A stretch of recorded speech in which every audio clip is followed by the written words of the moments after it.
Marshall, we're going to pick on you first. Oh, sorry. Are you ready? What are we doing? Sure. You're going to talk about yourself. What Okay. you're doing, what you're running, who you're running against. Well, one of the things that I heard early on when I started getting into politics was never mention your opponent's name. But since many people haven't heard of him, don't even hardly know the seat, I'll do it one time. His name is Joe Neguse. The one thing that I hear about him is sometimes people say he's a nice guy. Well, okay, I'll accept that. We have many nice people in Washington who have the wrong policies. My name is Marshall Dawson. I'm running for Congress in the 2nd Congressional District in Colorado.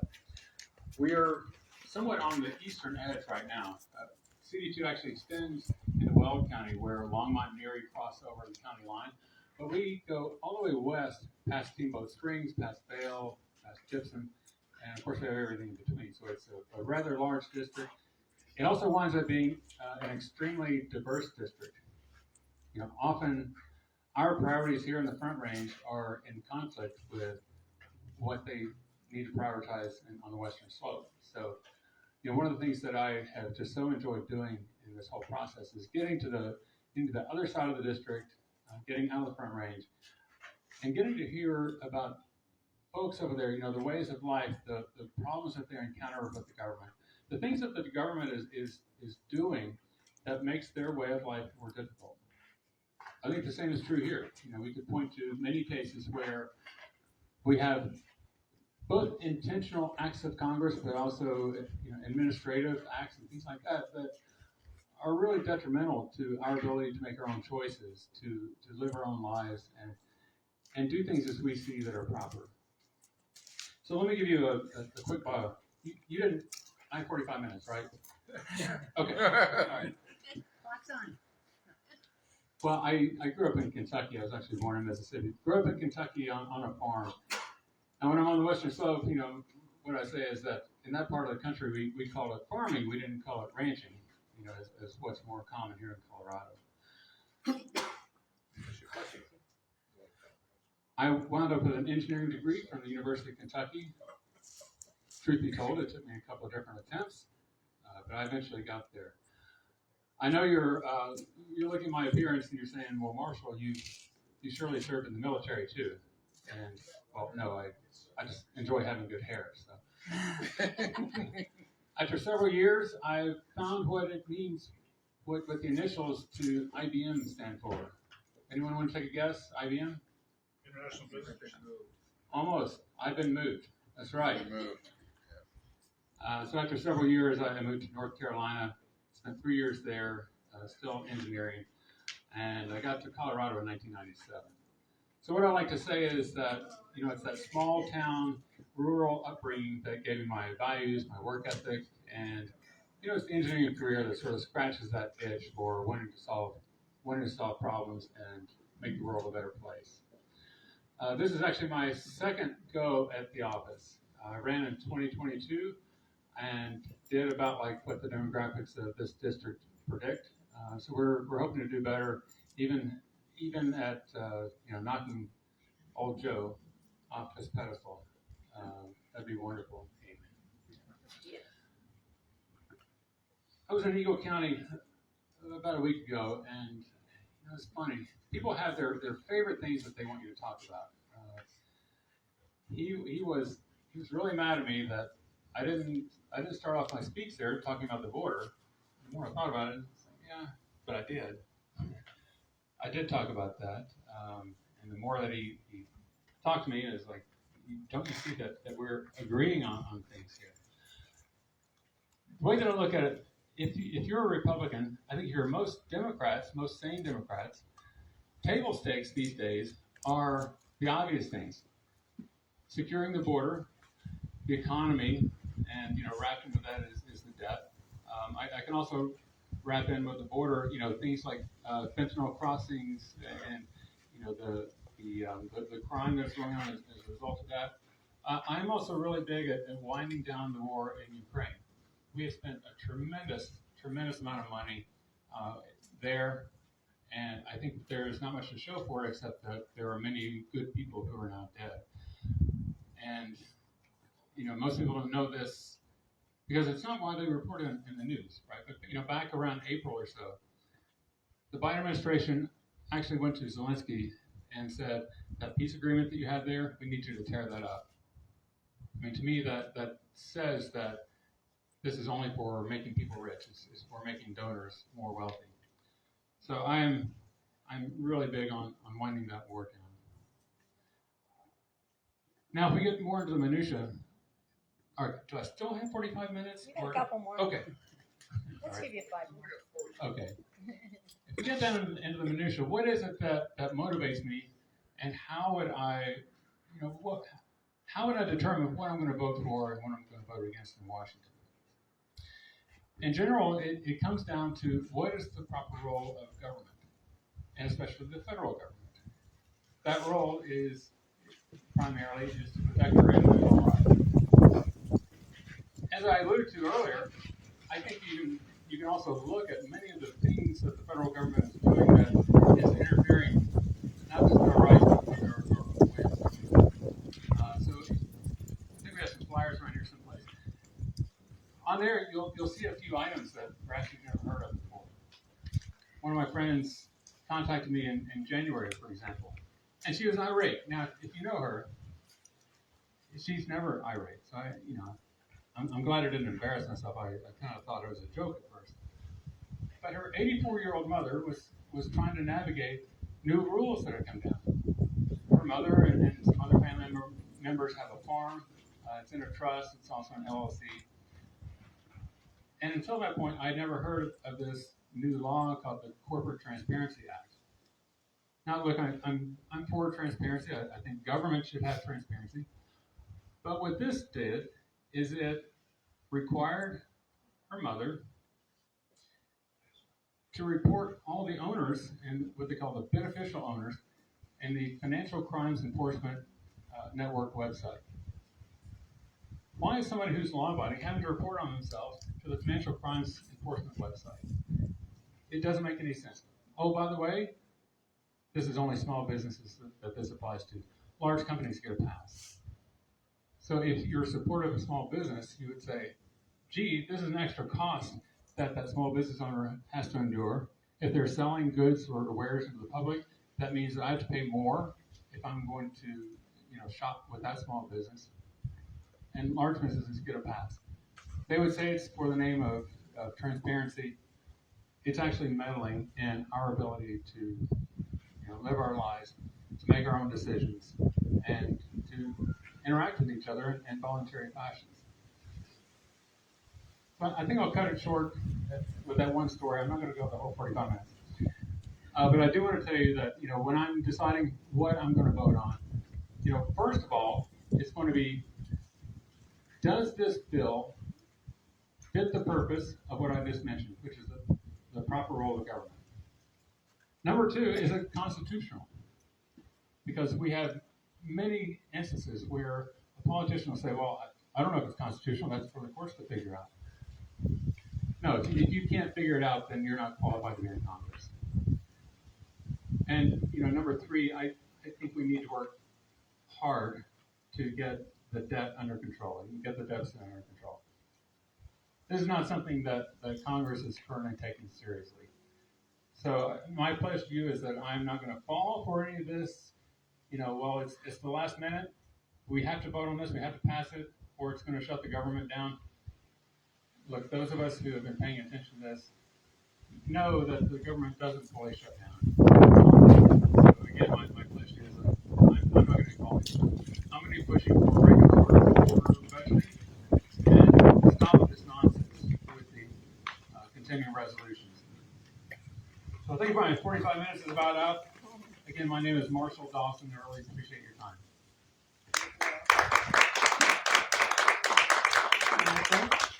All right, Tom's up. You get the other 45 minutes. Karaoke boy. Yep, Mr. Karaoke. Marshall, that was great. It's good to hear from you first. That's why you came down. So who are you? Hi, I'm Tom Van Loan. I live in Erie. I'm running for the position of State Senate District 17, which is Longmont, Lafayette, Erie, and a little tiny bit of Louisville. And I'm doing that because being a Weld County boy, when they redistricted the census, based on the census in 2020, the nonpartisan redistricting committee decided that they needed Erie in the Boulder County politics. And so here I am. We were doing good with Weld County politics, but now we're over here in Boulder County politics, which is a little bit night and day. But I picked up this flyer. Someone was gracious to give it to me. And these are the position statements for all of the ballot amendments and propositions. And I agree with everyone. So I don't have to waste a lot of time telling you that I'm a good Republican since 1968. I've been a Republican since 1968 when I was 8 years old handing out Nixon buttons. I also grew up on a farm. I was baling hay when I was 8 years old. Learned the value of work. I still hang drywall. I still frame houses. I still work really hard. And this isn't on the list, but it really pisses me off when the government takes my money that I busted it for today and gives it away without my consent. Now you can say, we voted for Marshall and we voted for Tom, so we have your consent, right? No. They need checks. And Joni Goose is a nice guy, but he needs a check. When they all get together with Nancy Pelosi, they go, oh, we're just going to spend into oblivion. And by golly, if we run out of money, we're just going to wait till the last minute and threaten to shut down the government, and you're going to add another $5 trillion to the deficit without your consent. And that's wrong. Now I'm running for state office, which is lower than congressional office, but the congressional people can't get it together, and the president is awful, so they dump it on the states. And that's why you've got to have guys in state government, or gals, that know how to say, no, we're not going to spend $5 million for diapers, which was an example I brought up earlier. No, my hairstylist doesn't need a licensed assistant for whatever that costs me. And I don't really care what you do with prairie dogs or dead horses, but these are issues that come up. So when somebody says to me, well, what's your biggest issue? I can clearly say there's 1,000 issues in state government, just like local government, just like in your family.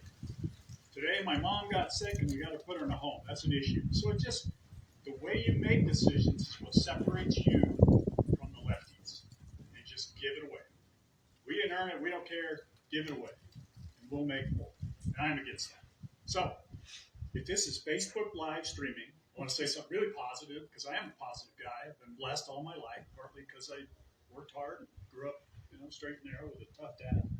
But I am optimistic. I live in a beautiful state. There are beautiful people.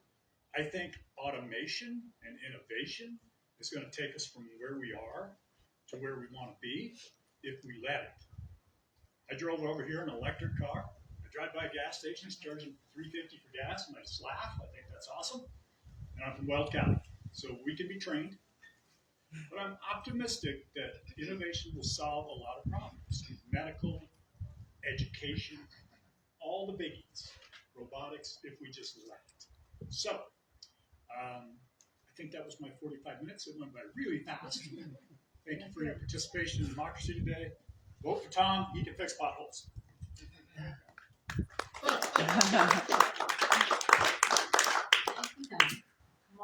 would you like to come up? I think I did the best so far. Thank you very much. I'm Mark Milliman. I'm running for House District 12. Hopefully I could be even shorter than Tom. Now, what Tom didn't tell you is he's driving an electric car because he pays $10 a month for it. So he's just cheap. And I could cut a lot of time because take Marshall's story. Mine's the same. Replace Kentucky with Iowa and IBM with AT&T. And there's my story. But other than that, I am running for House District 12, the Assembly, and I was redistricted in from 11, which used to be the Longmont in southwest unincorporated Boulder County. They gerrymandered me because I live in Lake Valley, which is almost all the way to Foothills Highway off of Niwot Road, when they threw Niwot, my neighborhood, into this great district. And so that's where I am. I've been there 20 years, lived here. Again, I came from the tech world. I'm a degreed electrical engineer from Iowa State University and Carnegie Mellon, and lived all over the place and just splashed down here to raise my family. I've raised 2 kids here, and now a dog, chinchillas, and I have a very tech background, but growing up in Iowa, you can't help but be involved in agriculture.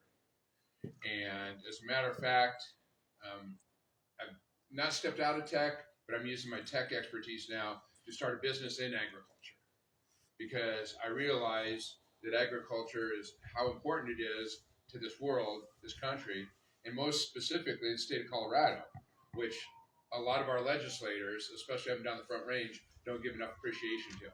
Some of us spent some time up in the northeast corner of the state learning about how they farm up there, the water issues they have, the other issues that they encounter, the ranchers, the farmers, and to learn about life up there. I think everybody should go up and actually experience what it's like for that. So why am I running? Well, some of you guys know my backstory on that, but I'm running because my daughter went through some real terrible times. Out of it now, doing wonderfully. I'm so damn proud of her. But I realized we got a lot of problems in this state, and mental health being one of those primary problems. I just couldn't sit on the sidelines any longer. Well, now, several years later, we have more problems because we've had 2 sessions of legislatures that have gone towards radical policies and are political activists over taking care of the business that they need for the people of Colorado. One of those things is they promised us that after COVID, they'd roll back our budget. Did they? No. They want to get rid of Tabor so they can spend even more. People of this district, over the last 10 years, I ran the numbers. You're paying 75% more in your property taxes than you were 10 years ago. Okay? And especially as some of us end up on fixed incomes, that becomes harder and harder to make ends meet on that. They're now projecting an almost $1 billion budget shortfall. Well, that magic number is the same as if you were to roll back our budget to pre-COVID levels and adjust for inflation. So that is one of the things I want to take on when we go there is, much as Tom mentioned, we got to keep our spending under control and rein it back in. There's a lot of places that we can do that. It'll be hard unless we get more people like us in there. I'm not a career politician. I do not want to make this my career. A lot of us are running out of necessity to help our communities, and that's why I'm doing it. My opponent, who Marshall said don't like to talk about our opponents, mention him by name, and most people don't know him because nobody elected him, Kyle Brown, is a lifelong career politician. He's not afraid to admit that. That is his. I come out of business, large businesses, small businesses. I'm starting my own now. I know what it's like. I feel the pain. So I want to help do the business that needs to be done here in Colorado, that has been neglected. Get us out of being number 1 for crime, the 3rd most dangerous place to live, 2nd in the nation in inflation. 60% of our kids can't read at the 3rd grade level. Parents don't have the ability to decide how they're going to raise their children because the parental authority has been taken away from them by these last couple legislatures, and they want to continue to move those goalposts farther away from them. I want to bring them back in. That's why I'm running. No special purposes other than, like Marshall and Tom, I believe that we all know how to raise our families and treat ourselves and spend our money better than the government. So I'm running on that. And that's about it, about where I stand on life and in policy. Now, I do want to say one other thing. It's a completely different topic, but very much related. I've been working aggressively. Some of the other stuff I do, as well as being on the Judicial Performance Committee for the 20th Judicial District. We write those glowing reviews of the judges that you read and say, hey, these guys are great. How come we can't ever say no? Well, we are lucky enough to have if Terry was still here, she sits on that committee with me, she would agree. We're lucky enough to have some very good judges in this county. Okay? And so also, we are not supposed to address misconduct. There is a proposition or initiative out there that can address that to where we could potentially mention misconduct. But we're lucky enough to have some good judges here. I personally will support them all. Although I'd like to vote against some of them, I just can't do that because we do have a good bench. The other thing I've been working on is election integrity. I've been working with Heidi Ganal, who ran for governor 2 years ago, and looking at that election and other elections and trying to improve upon the process of our elections to make them freer and more transparent and give people more faith in them. We have some weaknesses. I won't say the elections have been stolen, not even going to get into that, but what I do say is just like any process, Marshall and I as engineers, we always understand the concept of continual process improvement. You can always make things better, and we always work towards that. Our voting systems can be made better. One of the weaknesses we have is we still have 12 counties that have Wi-Fi cards in them that can be enabled remotely or can be enabled through the EMS software, election management software, and activated. We need to get those out. The other thing is our postal service breaks the chain of custody. There's some discrepancies between what the counties report as undeliverable ballots and what the post office is. And that's to the tune of 180,000 ballots in just 11 counties. We need to tighten that up. The last thing is our Dropbox cameras are horrendous. If there is any cheating going on, it will be through the Dropboxes. And our cameras are insufficient to monitor and process those.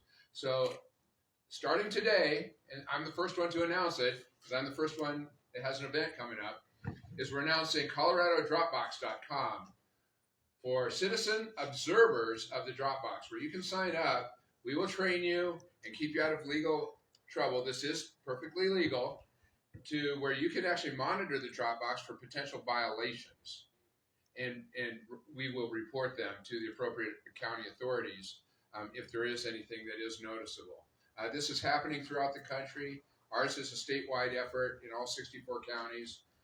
The site is up now and running, so if you're interested in doing that and keeping an eye on these drop boxes, we're not saying anything is happening, but what we can't say is there isn't anything happening either. We want to know one way or the other, and it's all about free and fair and transparent elections. So go to visit coloradodropbox.com, sign up if you're interested, have some time during the elections. Otherwise, Milliman for Colorado for more information.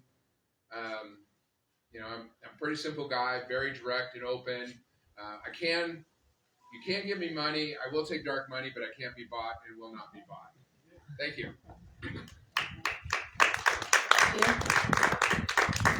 Eric?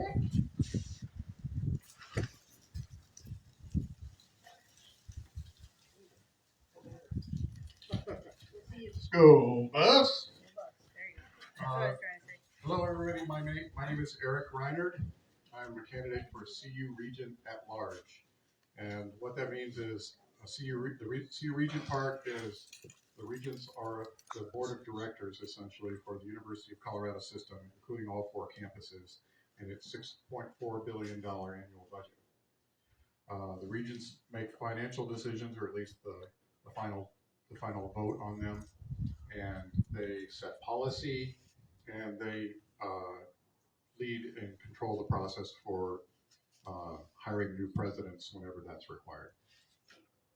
The at-large part means that 8 of the regents are elected from one of our 8 congressional districts, and I'm running for to represent the entire state of Colorado.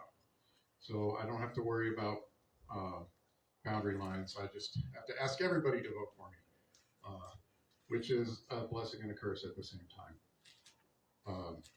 Like Mark and Marshall, I grew up in a rural small town environment. It was called Denver in the 1970s. Anything to the east of Colorado Boulevard was just farm fields then. I'm not a native Coloradan. I'm an immigrant. I was born in Missouri, and my parents moved here when I was 2. So I spent about 20 years of my life in Denver, 20 years in Boulder, and now about 20 in Weld County. And currently, I live just west of Fort Lupton, between Dacono and Fort Lupton. My wife and I have 4 amazing daughters, aged 11 to 19, and way too many horses. We've got 30 acres, and we grow grass hay to feed them. And So now I'll get to why I'm running. You know, when you have kids, your life changes. I didn't realize that until it happened. I saw my brother have kids, and you know, they were kind of cool, but when they're your own, it's completely different. I still consider them to be the greatest accomplishment of my life is my children. So then you've got to educate them. And most of that you do at home, but then you have to send them out to schools. And so I looked for a charter school because I didn't want, you know, even when 10, 15 years ago, there was indoctrination, ideological indoctrination in our public schools. So my oldest child went to a charter school in Erie called Aspen Ridge, its very first year of existence. And I was very happy with that school. And then about 8 years ago, I was asked to be on the board of directors of the school. And I thought, well, this is great. I can have, you know, a little bit more visibility and some control over things like curriculum. And that's been very rewarding. And I see all of the issues and things that have to be considered and balanced. And so now I would like to do the same thing at the University of Colorado. I don't think that the University of Colorado needs to be fixed. I think it's doing very well, incredibly well in a lot of respects. It's got some issues, but I think that there's some concern that it could go in a bad direction if we don't maintain conservative control over the board of directors, the board of regents, as a counterweight to the much, much, much more liberal faculty on every university campus. For 40 years, the board of directors at CU has been majority Republican. It's only been for the last 4 that it hasn't. Now, not to say that good things haven't happened in those 4 years. Costs have actually come down there. And but I don't think that that means they can't come down even more. The biggest thing we've got to do to control costs is not implement new programs and not adopt new policies that are going to raise costs for the university that then have to be passed on as tuition increases. And so one of the biggest goals of my Democrat opponent is he supports unionization of the university employees. So not only does that mean that they're much more likely to have a higher labor cost, but then there's also the threat of work stoppages. And I've talked to many current and former regents and administrators, and nobody supports this, and I don't either. I also, being the father of daughters, understand the incredible importance of women's sports, and the reason women's sports were created in the first place is so that they can have fair competition with other people like them. And so I will be a strong opponent of biological males in women's sports.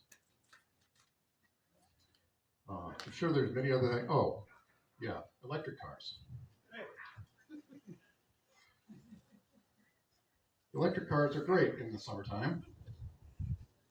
I think I forgot to mention that I'm also an electrical engineer. We seem to have a predominance of those among the candidates in this county.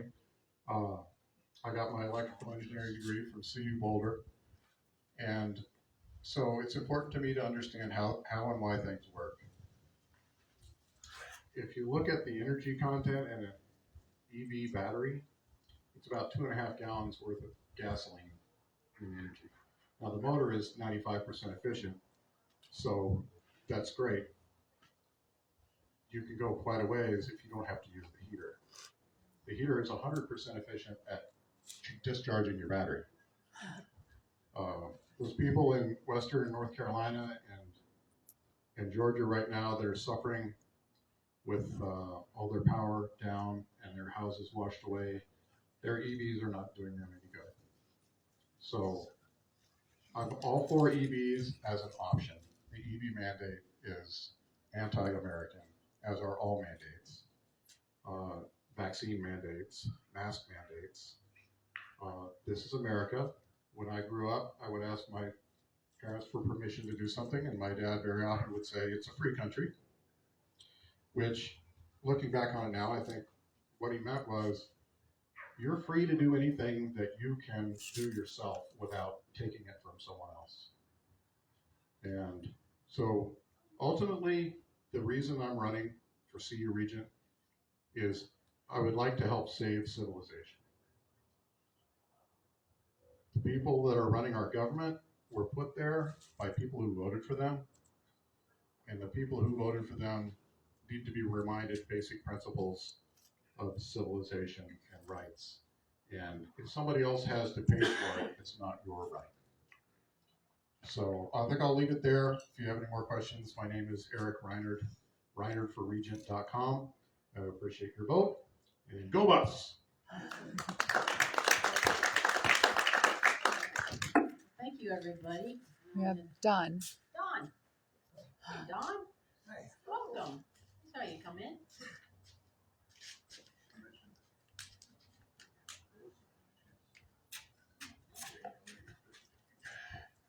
Thank you very much. I had a little bit of fun at noon. Can you say your name and what you're running for? I'm Don Lewis. I am a candidate for the Boulder County Commissioner, Area 2. My opposition is Marta Lagerman, I think is the last name. And she's very, very well qualified in being a commissioner. And so we had a little exchange. It was cordial, and you know, she's, like I said, she's very qualified. And well, nobody else raised their hand, so I did. And it's been fun. I'm not near as qualified as she is, and the likelihood of a Republican making it in Boulder County is not real good anyway. But I thought I'd try, and like I said, it's been fun, and we're gonna try. You might have seen my car with my name on the side of the car.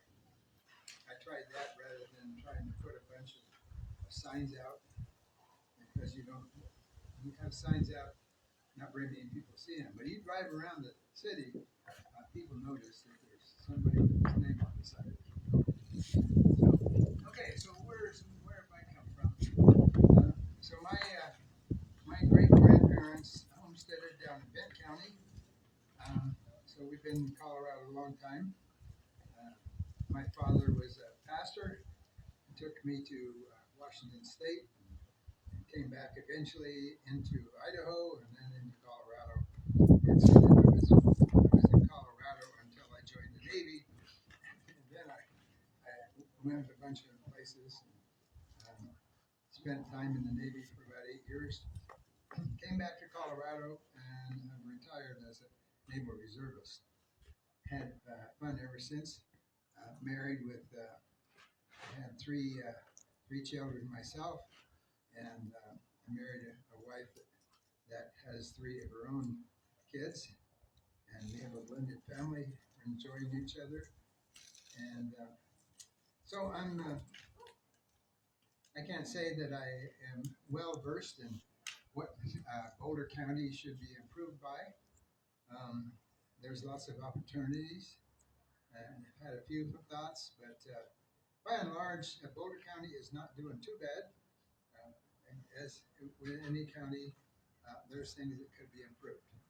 So I appreciate the opportunity to be with you all, and whatever I can do, I do it. I man the Boulder County office every Friday.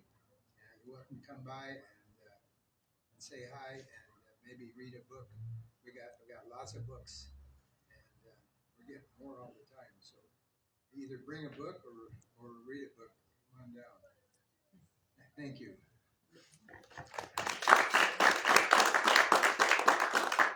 Thank you, Don. All right. Well, thanks everybody for coming and meeting our candidates and getting to know them a little bit and being a participant in, I think, the biggest election of our country. So appreciate it. Joan did all the legwork, I must say. She did all the work, and just the supporting cast over here. But thank you guys all for taking time out of your day, and Rich, to come and meet with us. Really appreciate it. Thank you for doing it. Thank you for doing it.